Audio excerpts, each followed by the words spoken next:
Is lobbying a moral or even constitutional act? It's a question that has been debated for decades. Lobbying dates back to the 1640s and came over from England to America.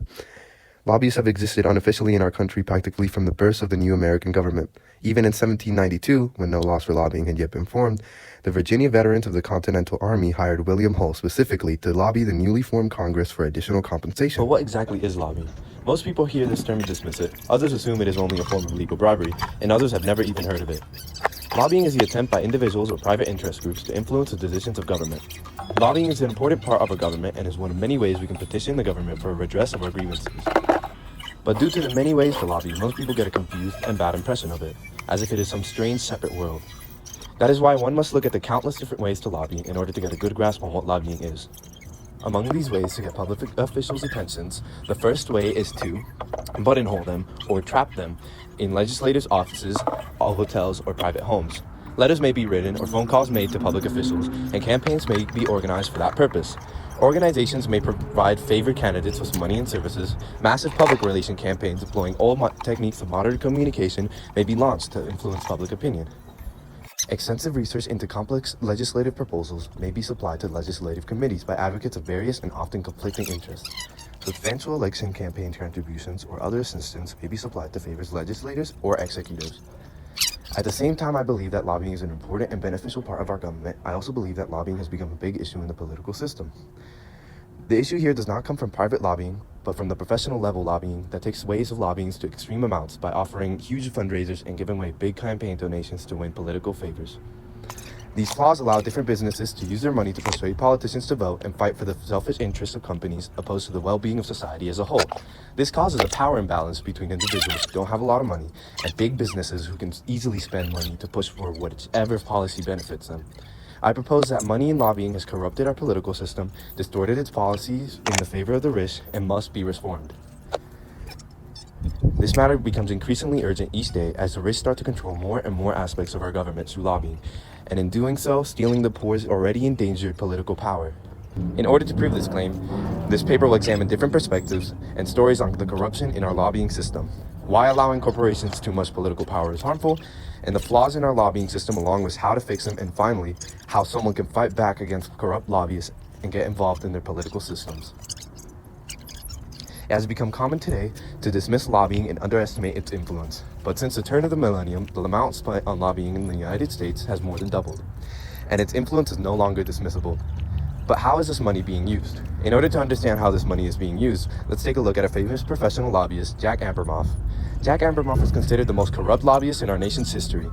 Jack Abramoff and his partners were masters of spreading favors around Washington. They parceled out tickets to major sporting events, escorted influential officials on all expenses paid at golf junkets, paid the tabs for lavish dinners, and cozied up to politicians at Signatures, a restaurant Mr. Abramoff once owned on Pennsylvania Avenue. All the while, they were soliciting and obtaining help on issues ranging from gambling to wages to tax policy. Eventually, Jack Abramoff pleaded guilty to conspiracy, fraud, and tax offenses. His story is a prime example of how money and favors involved in politics cause officials to turn away from doing what's right for the common good and start doing what benefits their friends and themselves. But there are many examples of individuals fighting for what is right by lobbying. A good example of this is a political group called West Slope Youth Voice, made up of young students, which goes every year to lobby for youth-related bills, and has helped many bills pass, which still benefit Colorado to this day. Lobbying itself is not the issue within our political system. It is the money that lobbying sneaks into it that causes its corruptions and issues. And by disguising bribes as donations and fundraisers, lobbyists funded by companies are able to have unjust influence over our government and turn our legislative system into a money-hungry jungle where it is not the most righteous thing that prevails, but the most profitable. By doing so, the people's equality has been distorted and lobbying has become immoral and corrupt. At the end of the day, these are still people, not animals, even if they are corrupt. Robert McDonald's story conveys a more human reason for corrupt actions. Robert F. McDonald was elected governor of Virginia on November 3, 2009.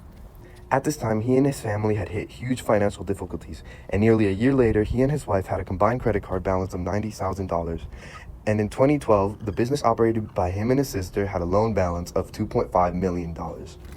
At the time of his election, Robert McDonald met with a man named Johnny Williams, the founder and CEO of Star Scientific, Inc., who was trying to get the FDA to classify a product named Antablock as a pharmaceutical, but lacked the funds for the expensive testing, clinical trials, and studies.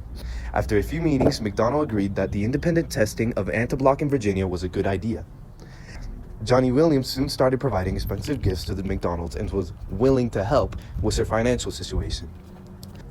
McDonald began to facilitate meetings to help get studies started, hosted a launch event for Antablock, and spoke to various government officials about the benefits of Antablock.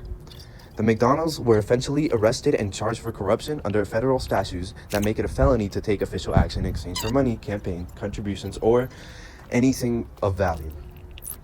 The Supreme Court overturned the convictions against McDonald, ruling that federal prosecutors rely on a boundless definition of the kinds of acts that could lead politicians to face criminal charges.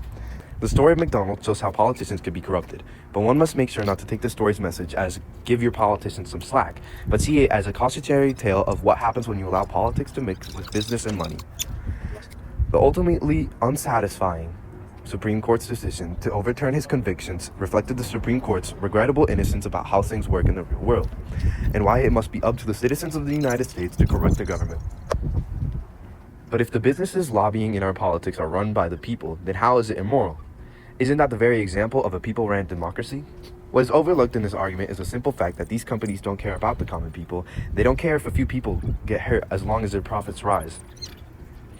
The issue with corporations in our government is that they are representing themselves, not the people. In doing so, the government makes fewer choices for the larger good and more for the self-interest of the corporations. But if the corporations profit, doesn't that mean we all do? Though I can see that the economy profits from corporations and businesses prospering, I still insist we should not give corporations full power. If we do so, we allow them to take advantage of consumers and cause a government and culture that focuses more on profit than the larger good. So what should we change? The first fix that can easily help begin to fix our broken system is to establish more rules and regulations on lobbying itself and organize its system.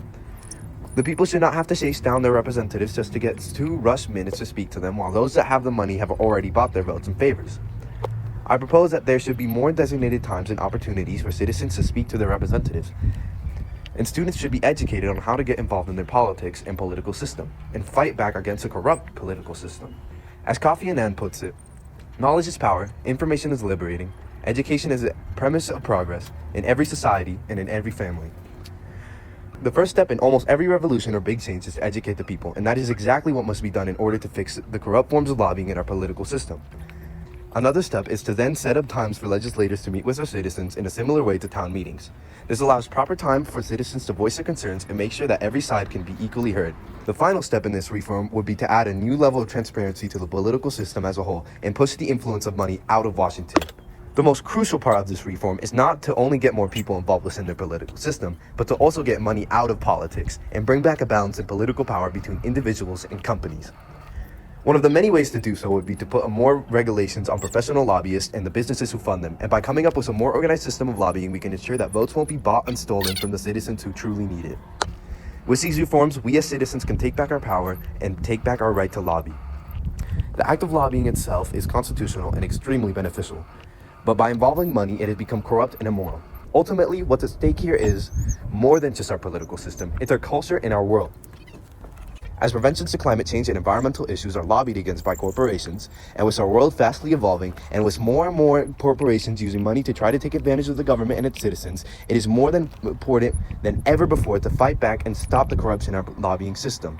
By doing so, we can stop the corruption taking place in our government, and in turn take back the power in our political system to make the change that will actually benefit people and not the corporations.